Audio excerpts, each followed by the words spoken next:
Hoje eu acordei num bom humor, mas percebi que o meu sistema número 2 está um pouco mais lento, ele está preguiçoso. Portanto, eu preciso tomar mais cuidado para tomar decisões ao longo do dia, rápido e devagar. Duas formas de pensar. Hoje a gente está iniciando o terceiro episódio dessa obra incrível, que é uma obra extensa, cheia de conteúdo. E por que que a gente precisa conhecer esse tal de sistema número um, sistema número 2, as duas formas de pensar?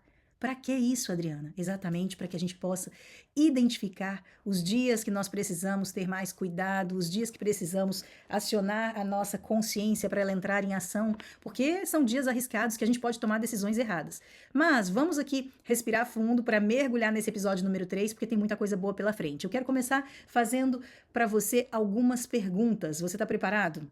Quantas decisões erradas da sua vida você chama de intuição? Intuição. Mas na verdade, elas foram somente pressa de concluir alguma coisa. Sabe aqueles dias que você está mais apressado? É sobre isso.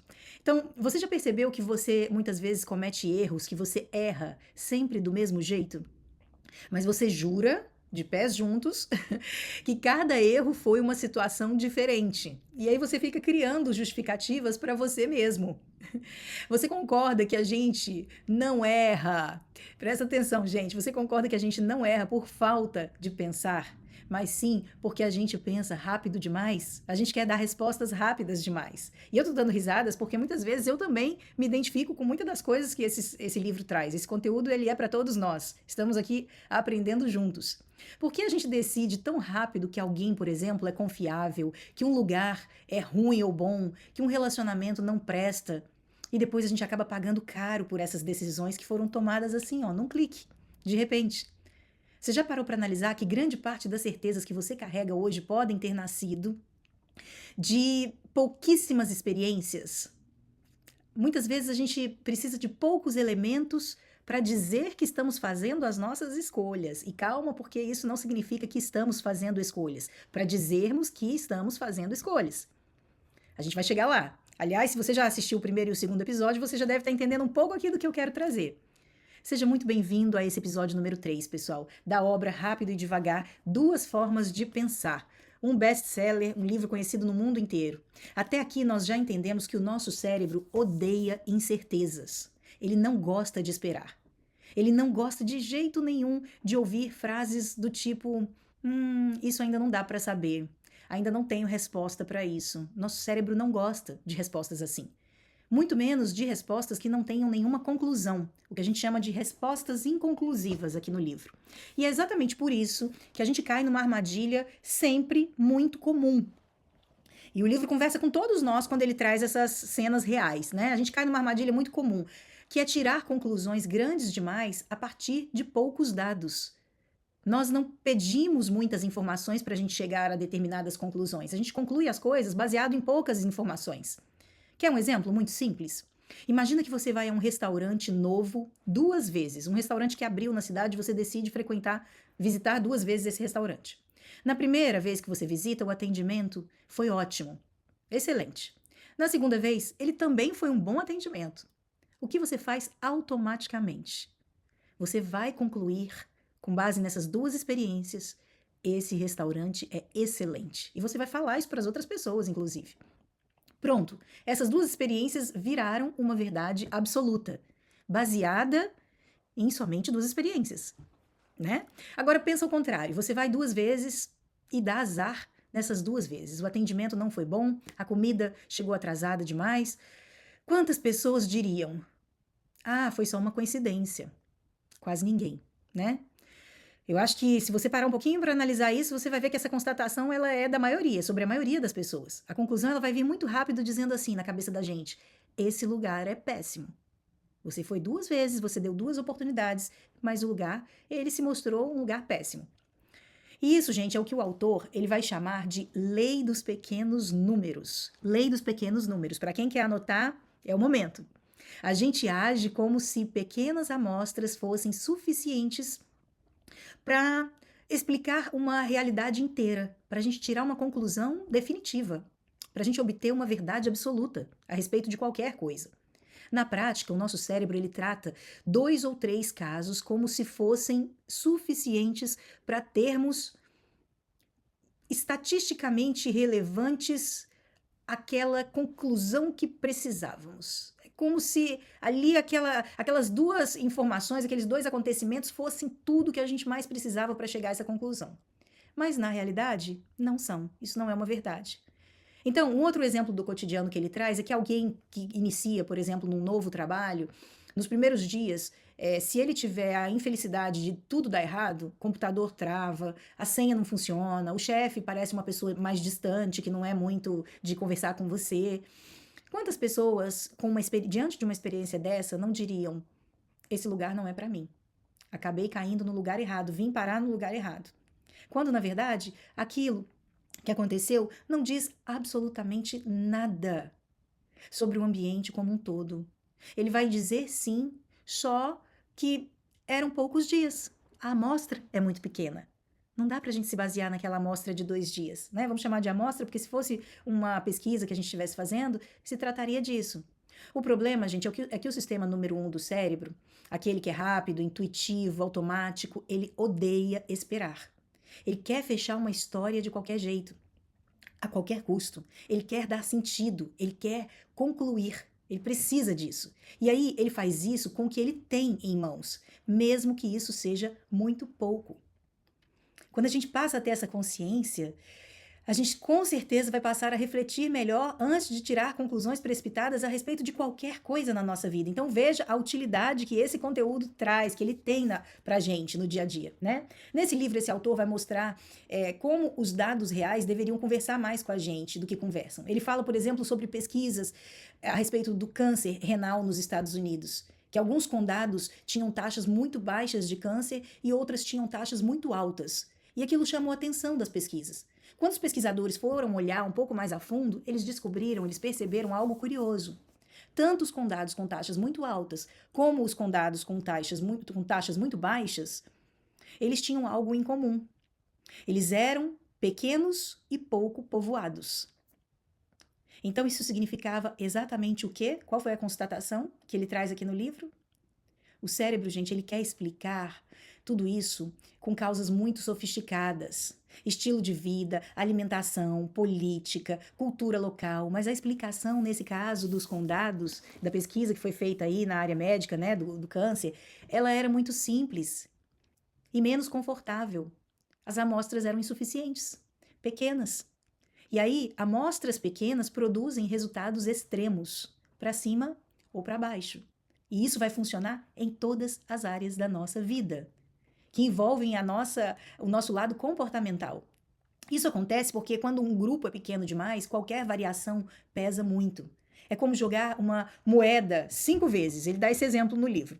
Se der cara, no momento que a gente joga a moeda, se der cara 4 vezes, você pode achar que a moeda puxa para cara.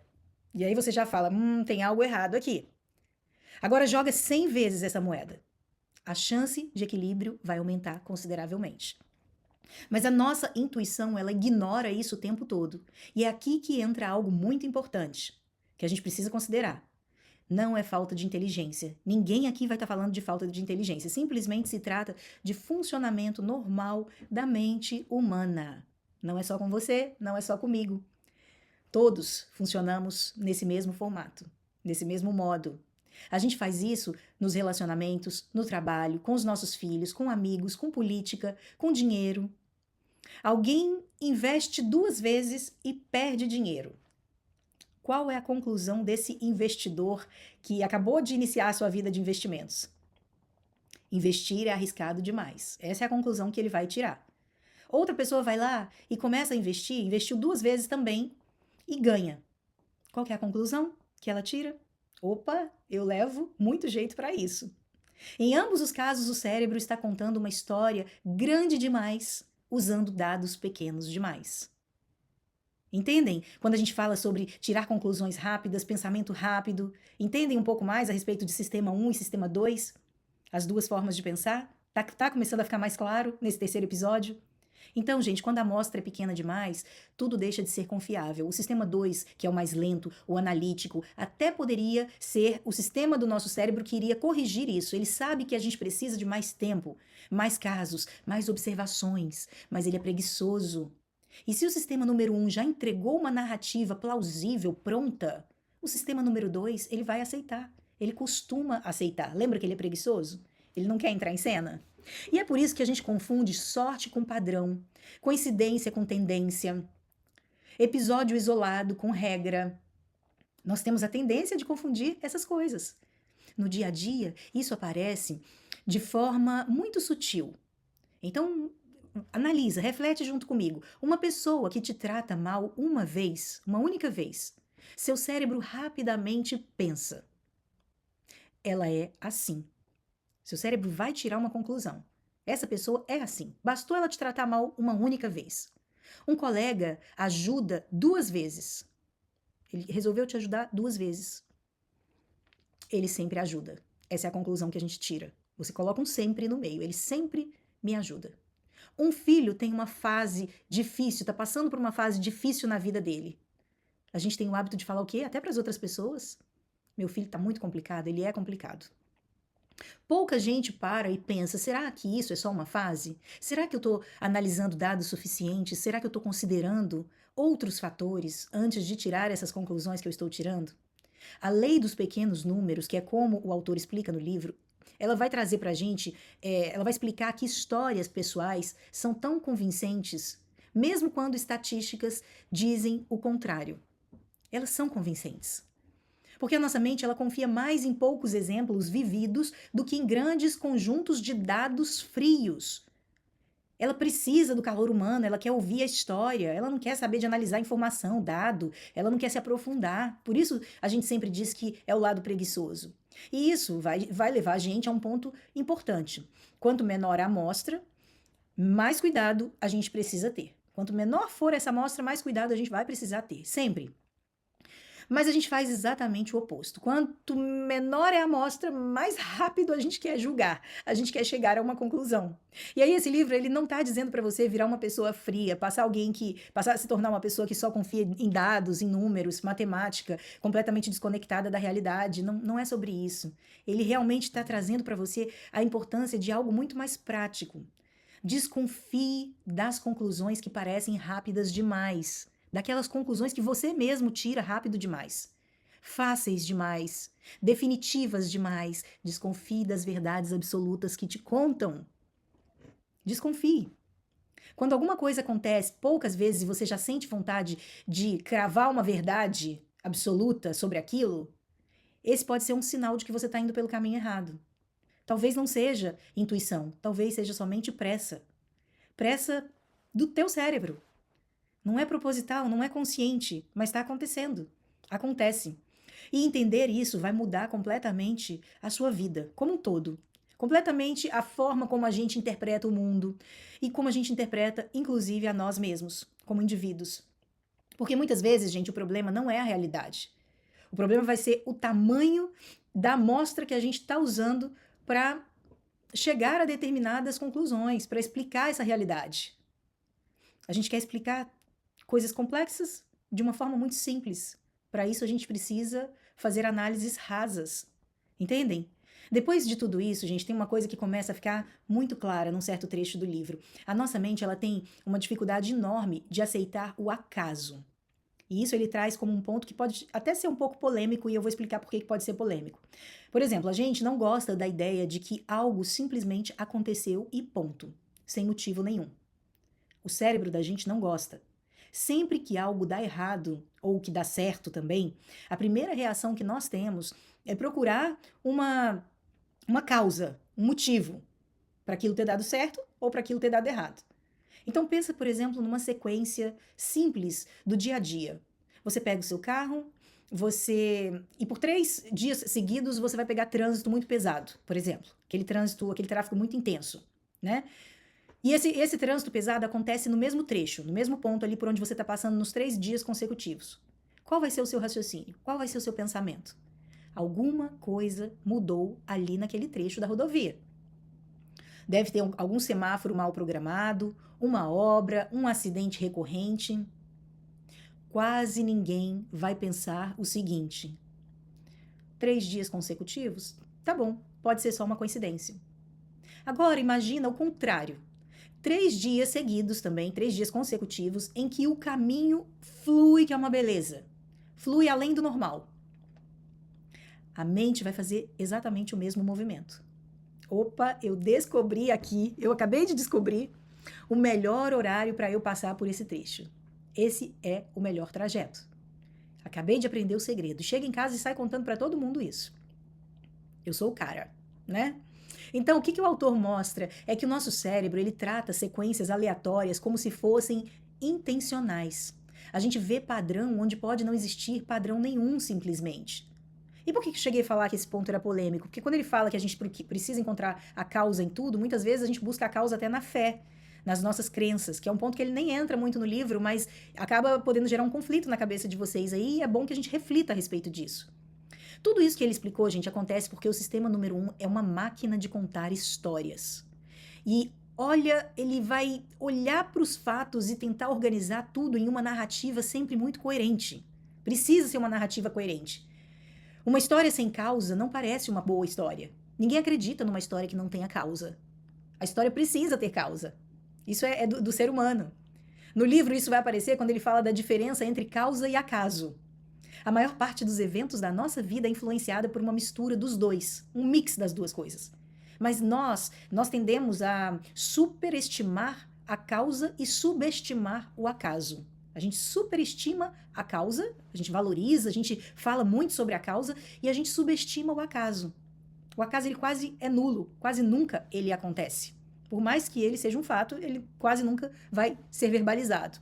Então ele traz um exemplo muito comum. Ele fala, por exemplo, do desempenho no trabalho. Uma pessoa tem um mês excelente no trabalho. Bate todas as metas, recebe vários elogios, se sente muito confiante e no mês seguinte esse desempenho despenca, ele cai. A explicação mais comum, qual vai ser? Qual é, gente? Querem escrever aqui nos comentários? Escrevam para mim. Qual vai ser a explicação mais comum? Relaxou, perdeu, se acomodou. Não está mais tendo o mesmo desempenho. Pouca gente vai considerar que o primeiro mês pode ter sido favorecido por fatores completamente aleatórios. Carteira de clientes melhor, mais sorte naquele período de falar com pessoas que estavam abertas a comprar, o contexto, ou seja, todo o ambiente, o humor desse profissional, as questões pessoais dele que envolvem o trabalho. Que o segundo mês talvez também tenha sido simplesmente um mês normal. E aí a referência é completamente diferente se a gente passa a entender que o segundo mês foi só um mês normal, ele não foi um mês ruim. O nosso cérebro, ele odeia esse tipo de explicação. Sabe por quê? Porque esse tipo de explicação não oferece controle. Ele tira da gente o controle. E aí vai entrar um outro ponto muito importante. Quanto menor o número de observações, mais fácil é criar uma ilusão de causa. Interessante, né? Voltando à lei dos pequenos números, que nós já falamos dela, né? Quando a gente tem poucos dados, qualquer sequência parece muito expressiva, muito significativa. E uma sequência muito curta, ela vai te enganar. Ela te engana. O problema é que a nossa intuição, ela não foi feita para lidar bem com esse tipo de situação, com probabilidades. Ela não foi feita para isso. Ela foi feita, sim, para reagir rápido, mas não para ser precisa. Olha, é forte, né, gente? Esse cara ganhou o Prêmio Nobel de Economia, hein? A gente está falando aqui de trabalho e comportamento, as duas coisas juntas. Tudo isso que ele fala, gente, afeta as decisões grandiosas que a gente precisa tomar na nossa vida. Pais que concluem que um método educacional, por exemplo, não funciona simplesmente porque testaram esse método por pouco tempo. Pessoas que desistem de um relacionamento porque estão vivendo uma fase muito ruim e é interpretada como se fosse um padrão que vai durar para sempre aquela fase. Líderes que acreditam fielmente que uma estratégia é genial ou que ela é péssima, uma das duas coisas, simplesmente se baseando em poucos resultados iniciais. O livro vai mostrar inúmeros exemplos do nosso cotidiano, do nosso dia a dia. Vários exemplos históricos em que decisões graves foram tomadas porque alguém confundiu um ruído com uma intuição. E um ruído é só um ruído. Um ruído deveria ser tratado como um ruído, encarado como um ruído. E o mais desconfortável de tudo isso é perceber que quanto mais inteligente a pessoa se acha, mais confiança ela tende a ter nessas conclusões rápidas, porque ela se torna alguém muito autoconfiante. Já viram? Se lembram de alguém? Essa história, gente, toda vai sempre parecer fazer sentido. A pessoa já está repetindo padrões por muito tempo. Então, o que ela conta para os outros sempre faz sentido. Para que ela vai mudar? Porque ela vai acionar o lado preguiçoso do cérebro para pedir ajuda para ele? Ela já tem respostas prontas. Não é assim? Mas fazer sentido não é a mesma coisa que ser verdadeiro, que um fato ser verdadeiro. Se lembram disso? A gente falou sobre isso no episódio passado. E aí é que a gente entra em um outro viés muito poderoso que começa a aparecer aqui nesse livro, que é a ancoragem. Ele vai trazer ancoragem. Toda hora eu mostro aqui a capa do livro para quem ainda não comprou e quiser comprar. Ancoragem, gente, é quando a mente se agarra à primeira informação que aparece e passa a girar em torno dela, mesmo que ela seja completamente irrelevante. Quer um exemplo para entender esse lance da ancoragem e você usar aí no seu dia a dia? Presta atenção. Eu vou te dar um exemplo bem simples. Alguém te pergunta: você acha que um carro desse modelo custa mais ou menos de 100 mil reais? Essa pergunta ela é sugestiva, porque ela já te trouxe uma referência que são 100 mil reais. Mesmo que você não entenda absolutamente nada de carro, esse número se tornou uma referência na sua cabeça a partir do momento que ele entrou na pergunta. A partir daí, a sua estimativa ela vai girar em torno desses 100 mil reais. Agora, se a pergunta fosse mais ou menos de 60 mil reais, ao invés de 100, a sua resposta certamente seria diferente. Nos dois cenários onde você não entende nada sobre carro. Porque te deram uma ancoragem, que foi colocar esse número no meio da pergunta. O número inicial, ele não te dá a resposta, ele não te informa a resposta, mas ele vai servir sim de âncora. E vai interferir sim na sua resposta. Isso, inclusive, é usado como técnica de vendas por muitas pessoas, essa técnica da ancoragem. Isso vai acontecer o tempo todo no nosso cotidiano, mesmo sem a gente ter a intenção de usar a ancoragem como técnica, porque faz parte, a gente já está habituado a isso. Salário, preço de imóvel, valor de um serviço, nota de uma prova, avaliação de desempenho de uma pessoa. A primeira referência molda tudo o que vai vir depois. Vai moldar, mesmo que você não queira que isso aconteça. Porque é uma ação sobre o seu cérebro, então vai vir uma reação. E o mais curioso é que a gente sabe de tudo isso, mas a gente continua sendo constantemente influenciado. A gente é influenciado o tempo inteiro. Nesse livro, o autor vai mostrar que até juízes, médicos, especialistas experientes, todos caem nesse mesmo efeito. Gente, todo mundo cai nesse mesmo efeito. Não é falta de preparo, nem falta de inteligência, de intelecto, nada disso. É funcionamento automático do sistema número 1 do cérebro. O sistema 2 até pode intervir, ele pode te ajudar. Ele poderia, inclusive, dizer: opa, espera aí, esse número inicial não deveria influenciar a sua resposta. Mas o que acontece, gente, com o sistema número 2? Na maioria das vezes, ele não vai fazer isso, ele não vai fazer nenhum tipo de intervenção. Ele ajusta, mas ele ajusta muito pouco, ele vai te dar um sinal ali só. É como se a mente desse um pequeno passo para longe da âncora. Um pequeno. Achando que isso já é o suficiente. Mas não é. Não é suficiente. A gente precisa ter a consciência desse processo da âncora. A gente precisa estudar, igual vocês estão fazendo aqui. Parabéns para quem chegou até aqui e que está se aprofundando, porque você se torna um ser humano mais desenvolvido a cada dia. Quando você junta tudo isso, a dificuldade de aceitar o acaso, a confiança exagerada em amostras muito pequenas e o efeito que a ancoragem tem sobre você, a influência que uma ancoragem exerce quando ela vem embutida numa pergunta, tudo isso começa a ficar claro por que a gente erra tanto, mesmo achando que estamos sendo o tempo inteiro racionais.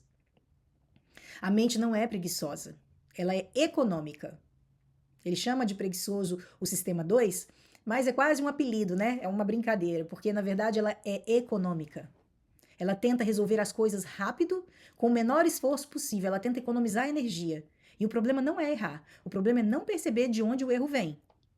Porque quando a gente entende esses mecanismos, A forma como tudo isso funciona, igual a gente está aqui explicando, de maneira bem didática, teoricamente, para que você possa passar para a prática, né? Quando a gente aprende esse mecanismo, a gente começa a desconfiar das certezas rápidas demais que a gente tem tomado na nossa vida. Das histórias muito bem elaboradas e fechadas, aquelas histórias que a gente carrega cheias de verdades absolutas, das conclusões que parecem óbvias logo de cara. Às vezes não existe causa, existe acaso. Só. Só um acaso. Mais nada. Às vezes não existe padrão. O que existe é pouca informação. Lembra da amostragem? Curta demais? Às vezes não existe verdade absoluta. Existe uma âncora mal posicionada. E quando você começa a identificar a existência, você começa a perceber que existe âncora naquela pergunta que te fizeram, tudo muda. A sua resposta vai mudar. Quando a gente reconhece isso, isso não nos deixa, não vai deixar a gente mais inseguro. Vai deixar a gente mais lúcido. Porque pensar melhor, gente, não é pensar mais rápido. É saber quando desacelerar. E é por isso que ser crítico importa tanto. Ser uma pessoa crítica importa tanto. Manter o nosso senso crítico. Não sair aceitando frases prontas que a vida nos traz. Ideologias, verdades absolutas, extremos. Muitas dessas verdades absolutas, muitos desses extremos, dessas frases prontas, elas nascem de pouquíssimos dados, não da realidade. Elas nascem de análises rasas, que não passaram por nenhum tipo de análise profunda. Pensa em algo simples, avaliações online. Avaliações online. Você entra num aplicativo para escolher um restaurante, por exemplo. E aí você vê 3 avaliações ruins seguidas. Automaticamente, o que seu cérebro conclui? Esse lugar é péssimo e eu não passo nem na porta, né? Pouca gente para pensar que pode, por exemplo, ter tido alguma questão pontual, que ali são somente 3 clientes insatisfeitos num universo de centenas de clientes. Pouca gente para comparar a quantidade de amostra das respostas de pessoas insatisfeitas versus a quantidade de pessoas que responderam à pesquisa. Se você fica preso naquela amostra que é pequena demais, você vai chegar a uma conclusão definitiva errada, distorcida. Um outro exemplo que ele traz é um relacionamento onde alguém vai dizer assim: meu último relacionamento terminou porque o meu parceiro era frio demais. Vamos supor que a gente discute essa resposta, essa afirmação de uma pessoa. Aí vai entrar em um outro relacionamento, essa mesma pessoa, e ela vai demorar um pouco para se abrir. Por quê, gente? Ela tá ainda com todo o histórico daquele relacionamento anterior preso dentro dela. Ela tá pensando, de novo, eu tô entrando na mesma furada, de novo a mesma coisa. A mente, ela ignora contextos e ela ignora também as diferenças que são reais, concretas. Ela reconhece um padrão onde talvez só vai existir coincidência emocional, mais nada. Agora pensa num ambiente de trabalho. Um chefe elogia alguém por 2 vezes. Ele simplesmente, publicamente foi lá e fez um elogio 2 vezes para a mesma pessoa. Durante uma reunião, pode ser. Automaticamente vai nascer aquela história. Esse daí é o preferido. Todo mundo vai começar a falar a mesma coisa. Esse é o preferido do chefe. Ele já elogiou o cara 2 vezes. Ninguém considera que talvez só tenha sido aquele projeto, aquele momento, aquela entrega específica que aquele funcionário está fazendo, que realmente foi diferenciada. Ele se dedicou e ele trouxe ali um resultado fora da curva. Pequenos sinais viram grandes narrativas. E a gente não pode se esquecer disso. Vocês estão conseguindo compreender bem? Está ficando claro esse conteúdo? Vocês estão gostando dos exemplos? Falem para mim se vocês estão gostando dos exemplos que eu tenho trazido aqui para vocês, tá? Sobre o nosso cotidiano, para poder conectar com os pontos do livro. A gente vai falar de mais um exemplo aqui. Por exemplo, sobre a maternidade e a paternidade. Uma criança tem 2 crises seguidas em público. Quantos pais vão pensar essa mesma coisa? Meu filho é difícil demais. Pouquíssimos pais, pouquíssimos vão dizer assim: poxa, ele dormiu mal. Ele comeu fora do horário porque eu cheguei atrasado do trabalho para dar a janta. Ele mudou completamente a rotina dele. E é por isso que ele está desse jeito. O cérebro ele vai preferir dar um rótulo para aquela criança naquele momento. E esse rótulo ele é útil. Ele é útil porque ele alivia, ele te traz uma conclusão rápida. É mais fácil, é mais conclusivo, é muito melhor pensar assim. Um outro exemplo relacionado a finanças pessoais. Tô pegando um exemplo de cada área diferente da vida aqui para ilustrar para vocês. Alguém investe uma vez única na vida, nunca tinha investido e vai lá e investe. E perdeu todo o dinheiro. Qual que é o pensamento que essa pessoa vai passar a ter a partir do momento que ela teve essa experiência? Investir não é para mim de jeito nenhum. A gente já tinha falado sobre esse exemplo do investimento, mas num outro cenário. Aqui a gente está falando num cenário de como esse indivíduo vai passar a agir dali para frente. Gente, é assim que as coisas funcionam. Então, você, ciente ou não desse funcionamento do nosso cérebro, é desse jeito que ele funciona. No trânsito, a gente tem exemplo o tempo todo para trazer aqui. O trânsito é campeão de exemplos para correlacionar com os assuntos desse livro. Um motorista te fecha, você tá ali, ó, na sua via, dirigindo direitinho e o motorista te fecha. Qual que é a sua conclusão imediatamente? Você não fez nada de errado, não é?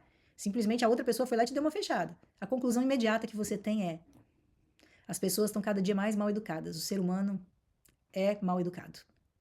E ponto. Raramente vai passar pela sua cabeça que aquela pessoa pode estar muito atrasada, nervosa, simplesmente ter cometido um erro. Foi algo pontual. O acaso não vai entrar na história. O que vai entrar na história é a conclusão que você quer contar. É o rótulo que você quer colocar. Outro exemplo muito comum nas redes sociais. Você posta alguma coisa e recebe pouco engajamento. Ninguém curte, ninguém comenta, ninguém dá bola para aquele post que você fez. O seu cérebro também vai concluir muito rápido. Ninguém se interessa pelo que eu falo. Os meus conteúdos são muito ruins, fracos. Eu não deveria estar fazendo isso. É assim que a gente pensa. Você não considera o horário que você fez aquele post, o que o algoritmo fez com o seu post, o algoritmo das redes sociais, a saturação de conteúdo naquele momento, ou até mesmo o humor das pessoas que viram o seu post naquele dia. Porque a gente está lidando com essas variáveis todas. Uma métrica vira um julgamento pessoal muito rápido. Agora pensa em saúde, vamos falar de saúde. Uma pessoa faz 2 exames que deram uma alteração. Isso vai gerar o quê? Pânico. A pessoa entra em pânico, ela fez 2 exames, ela não fez só um. Naquele momento, como já foram 2, a gente ignora completamente a variabilidade natural que o nosso corpo tem. Os fatores externos, a margem de erro do laboratório, pequenos números, grande ansiedade. No ambiente familiar, a gente vai ter exemplos diversos também para trazer para vocês. Mas eu trouxe um aqui que eu acho que, por exemplo, um parente faz um comentário infeliz 2 vezes. Aquele parente que falou sem pensar. E qual que é a nossa narrativa na nossa cabeça? Gente, por que ele é assim? Ele é assim. Você conclui que aquela pessoa é daquele jeito. Poucas pessoas vão se perguntar se aquela pessoa estava passando por algum problema. Alguma daquelas situações específicas ativaram um comportamento. Aliás, alguma situação específica que aconteceu na vida dele ativou aquele comportamento nele naquele momento. Ele viveu algum cenário complicado, difícil, por isso ele fez aquilo. Ou foi uma reação. Não sei. Talvez o mais perigoso de todos, gente, é quando algo dá certo e você faz de um jeito específico, as coisas funcionam. Aí a sua mente ela vai registrar, esse é o jeito certo de fazer as coisas. Daí você passa a repetir aquela estratégia o resto da sua vida, você passa a fazer sempre daquele jeito porque deu certo. Só que você vai repetir em contextos completamente diferentes. Esse é o mais perigoso de todos, porque é quando a gente acha que tudo vai bem. Os contextos são diferentes e você está repetindo aquela mesma ação, esperando o quê? O mesmo resultado. Não vai funcionar. A frustração vai vir. A análise que a gente deveria fazer também deveria ser diferente. Por quê? Porque só de mudar a época, muda o contexto. Não é a mesma data? Muda o contexto, as coisas mudam, o mundo muda. E qual que é o ponto comum que existe entre tudo isso que a gente falou aqui hoje? A gente age como se o mundo fosse estável, previsível, coerente, muito mais do que ele é. O cérebro sempre vai preferir a boa história do que uma explicação honesta. Ele sempre vai preferir causa do que acaso. Ele sempre vai preferir padrão do que variação. Ele sempre vai preferir certeza do que dúvida. Respostas rápidas do que respostas bem elaboradas, pensadas, analisadas. Não é porque a gente é ingênuo, gente, mas porque pensar com cuidado dá trabalho demais. E o ser humano está cada dia mais preguiçoso para pensar. A gente tem tudo pronto. É no Google, é na inteligência artificial, nos aplicativos de inteligência artificial. A gente tem tudo pronto. Por que que a gente vai pensar? Não é assim? Então, toda vez que você sentir uma conclusão muito rápida acontecendo na sua vida, a gente está falando de você analisar seus próprios atos. Quando você estiver se sentindo muito seguro, muito definitivo naquilo que você está falando, vale a pena você dar uma paradinha por uns segundos e se perguntar: quantos dados eu tenho para chegar a essa conclusão? O que eu realmente tenho em mãos para estar falando isso que eu estou falando? Às vezes você vai perceber que não é intuição, é só pressa de fechar a história. Até agora, pessoal, a gente falou muito sobre como julgarmos pessoas, situações, decisões da sua vida, decisões importantes da sua vida. Mas o livro ele vai dar um passo que vai além quando ele mostra pra gente o viés da disponibilidade, que não fica só dentro da nossa cabeça.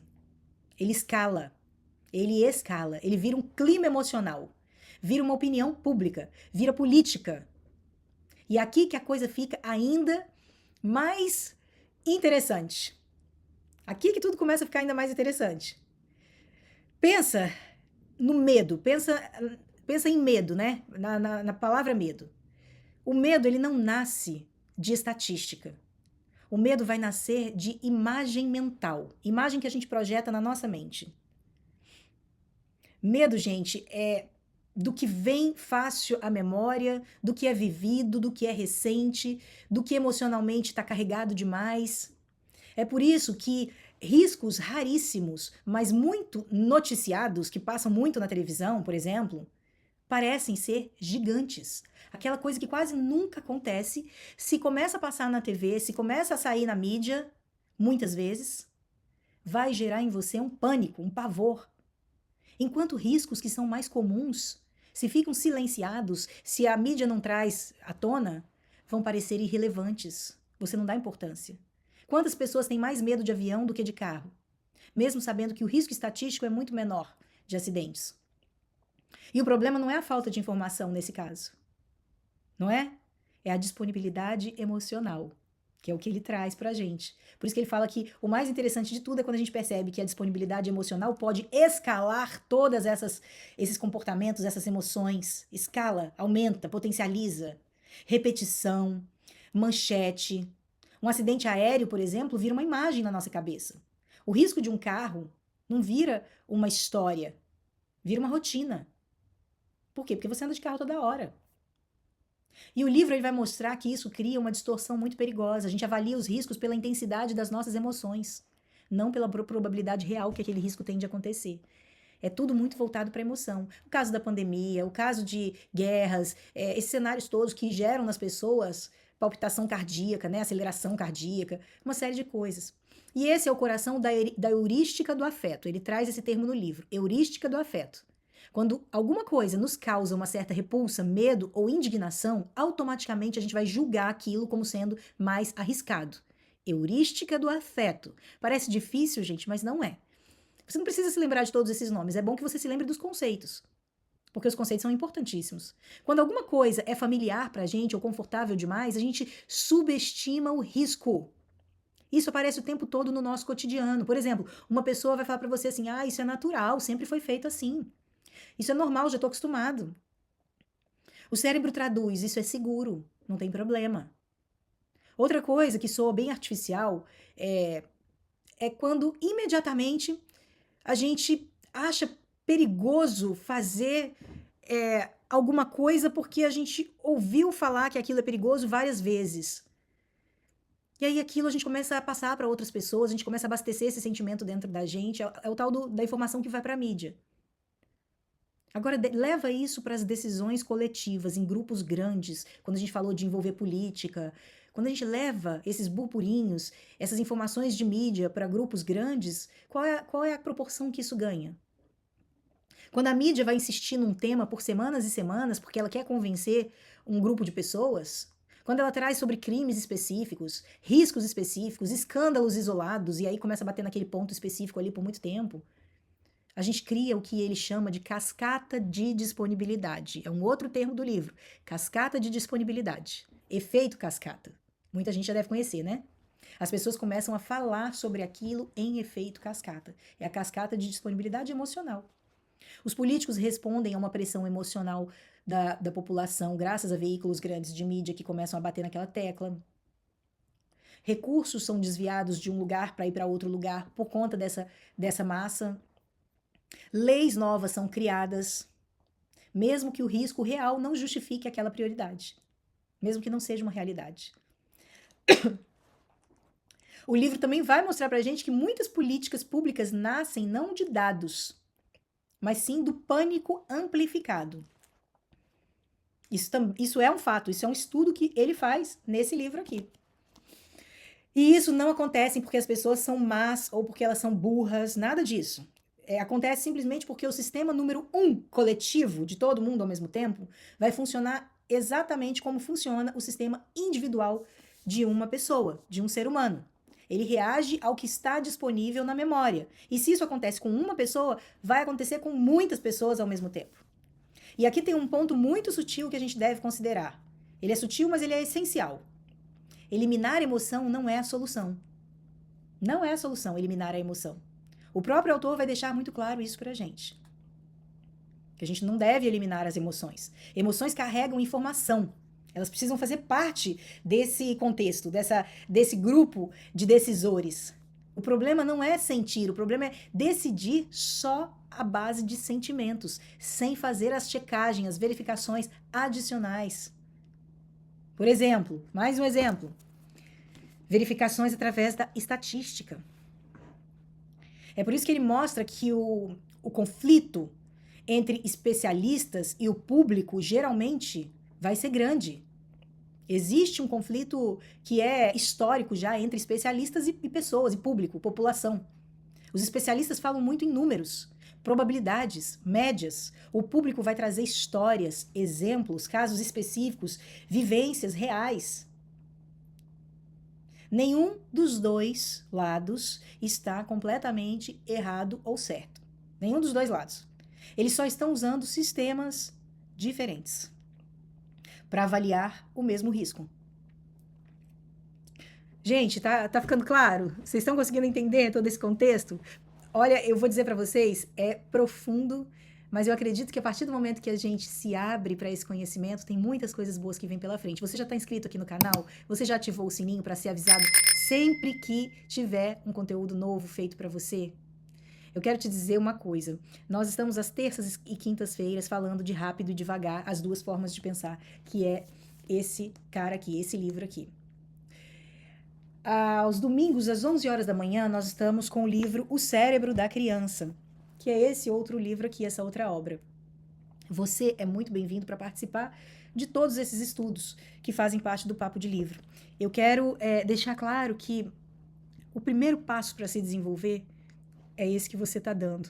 É você ter chegado até aqui, estar participando desse conteúdo com toda essa profundidade que ele traz, que ele tem, essas explicações tão claras e ao mesmo tempo tão importantes a respeito do funcionamento do nosso cérebro. O mesmo vai acontecer no cérebro da criança, só que aqui com um foco muito grande em pais, educadores, mães, pessoas que estão ali junto, cuidando, acolhendo, né? E que precisam ajudar uma outra pessoa, que é a criança, ao longo do seu desenvolvimento. Ajudar a regular as emoções. É incrível, essa outra obra também é incrível. Então, eu te convido a você fazer parte desse universo do Papo de Livro, não só às quintas, como domingos também. Eu vou concluir por hoje. Eu quero dizer para você que o próximo episódio vai acontecer na próxima terça-feira, então fica atento aqui, não esqueça, vou repetir, de ativar as notificações, que é a maneira automática que você tem de ser avisado pelo YouTube. Tá bom? Eu vejo você no próximo encontro do Papo de Livro. Muito obrigada por ter participado, por estar aqui junto comigo.